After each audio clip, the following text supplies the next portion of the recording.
for another granny square video, but this time we're making a bag.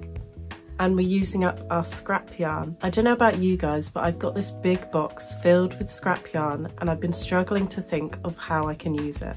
Then I came across this super cute bag on Pinterest and thought that would be the perfect thing to make. So I've rummaged through my scrap yarn box and picked out a bunch of colours. You can create this bag in whatever colour you want, and you can also create it in whatever size you want. So it is made up of granny squares, so you can do more or less granny squares.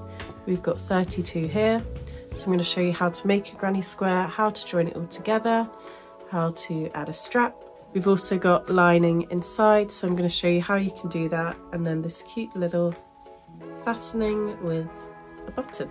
So I'm going to link all the materials in the description below. Make sure to like this video and subscribe, and let's get on with the tutorial.